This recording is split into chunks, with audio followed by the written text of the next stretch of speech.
Should AI have access to nuclear weapons? We're about to start seeing a lot more AI cameras and the truth about making money with AI. You're watching the AI Report. We have a short and sweet episode today. Like and subscribe, you won't be disappointed, and let's get into it.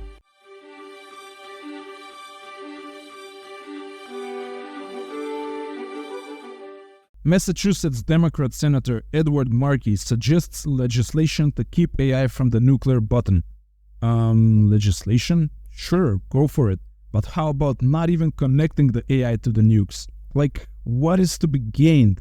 The AI is gonna press the button a few milliseconds faster than Putin? Guys, most AIs can't even write a decent blog post. I urge whoever is listening, don't even consider connecting this AI thing to the nukes. Elon plans to connect his new AI company xAI with Twitter and Tesla. Yes, old Elon that sounds smart is back, baby. You know, in some ways, Elon resembles the old business titans of the 19th centuries, guys like Rockefeller and Carnegie and other old-school movers and shakers. Their thing was vertical integration, and Elon is pretty big on that as well. Many of his companies help each other. The data from Twitter will be used to train the AI, and then the AI may help Teslas with some aspects that require AI, maybe self-driving or an AI assistant or whatever. By the way, I've heard a lot of people, both online and offline, question Elon's buying of Twitter. I actually think that was a smart move. In the age of AI, data is everything, and owning one of the biggest social media platforms gives you access to a lot of data. Many also question the price tag. $44 billion for Twitter doesn't sound like a bargain, but I actually think it might be a fair price. Look, here's some napkin math to prove that. Facebook is estimated to be worth around $900 billion, and it has about 3 billion active users. Twitter, on the other hand, has somewhere around 400 to 450 million users, which is like 7 or 8 times less than Facebook's, so probably 7 or 8 times less data, and 900 billion divided by 7 or 8 is north of 100 billion. Not to mention that those people on Twitter are crazy. They spend their entire days generating data there, and they also tend to be more, let's just say cynical and critical thinking. I'm kinda trying hard not to say trolls, but to be honest, I have a feeling that Twitter data may be a bit more intelligent in some ways, a bit more critical. Because Facebook is just old people that mistake the Facebook post section for the Google search bar. Now, of course, that's probably not how the value of these companies is calculated, but if we assume that Elon bought Twitter for the data primarily, which is not completely unreasonable to assume, then he had a good deal here. Remember, this is just napkin mathematics. Don't take out the pitchforks on me in the comments. Okay, whatever. Elon had me worried with those China comments yesterday. This sounds more like the Elon we all love and need. Okay, we have a tricky piece to cover next. So, stores in the UK are starting to use advanced AI facial recognition camera systems to catch shoplifters. The company behind the system is called FaceWatch. Essentially, after store owners do inventory and notice that something might have been stolen that day, they go over the security camera footage and try to identify the thief. Then, the next time the suspected thief enters the store, the facial recognition system will recognize them and alert the store owner. Also, if the thief is already caught or suspected of other bigger thefts, their biometric data will be sent to FaceWatch's database and maybe even alert other store owners that have the system installed. Okay, so in theory, this doesn't sound too bad, except for one little detail. If you are suspected of theft, your biometric data is kept in these systems without your consent.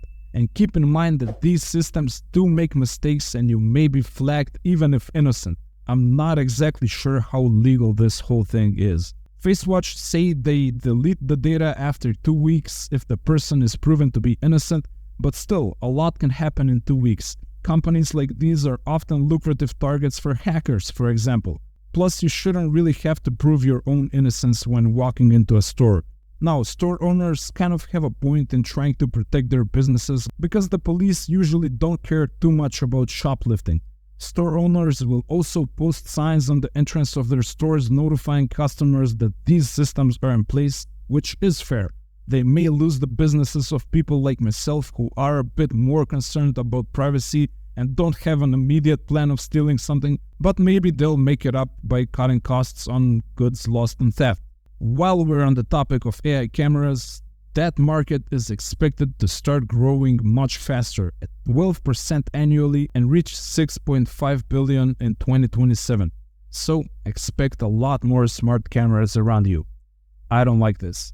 I can barely tolerate this camera in front of me, and in 5 years, each one of us may be surrounded by cameras everywhere we go. Yuck. Okay, let's talk some good news. Israeli startup uses AI to help doctors diagnose cardiac issues in minutes. So, any physician and maybe even a non-doctor can just use the handheld ultrasound probe and detect heart problems almost instantly. This will save lives. And even better, soon we will start seeing devices for detecting problems in other organs, or the same device will be equipped with more features like that. Amazing. And finally, AI influencers may start seeing their AI bubble burst and realize that AI is not a magic money-making machine. Look, I guess I'm not your only source of AI information. I know we have some other AI content creators on the site. It's okay, I'm not mad. But I bet that many of them, if not most of them, shill you some content about how to easily make $7,400 a day with AI. It's easy, it's just so easy. Just ask ChatGPT to generate creative prompts for Midjourney, then have Midjourney spit out a ton of images, and just post them on Etsy and cha-ching, right? Well, as many of these creators and hopefully their audience members are finding out, it's not that easy. Unlike most YouTubers, I actually make money from digital marketing, not from talking about digital marketing. AI has its uses there, but trust me, it's very far from being the silver bullet that will take you from an inexperienced newbie to the guy posting aspiring business quotes on Instagram wearing the casual white shirt on the Greek islands and living their best life. That's kind of why I've been very hesitant to start doing videos like that. Let me be perfectly clear here. I will start doing those ridiculous videos probably very soon, but I plan on not taking your trust for granted and only create content on stuff that I know is worth talking about. Can you make money with these AI tools? So far, most likely you won't make a ton of money just by using these tools. Maybe some people will do it, but those will be the exceptions. The default rule is it's still pretty hard to make money just by relying on these AI generators. Now, can you improve your existing online business with these AI tools? You most definitely can. That's what I'm doing. That's what a lot of actual digital marketers in almost every field are doing, and that's what you should think about doing as well. So, as with pretty much everything related to AI, it still won't do the job for you, but it can help you do the job better, and that's the way it is. That was the AI Report. Like and subscribe if you want to go on this incredible AI adventure with me and the rest of the community here, and I will see you tomorrow.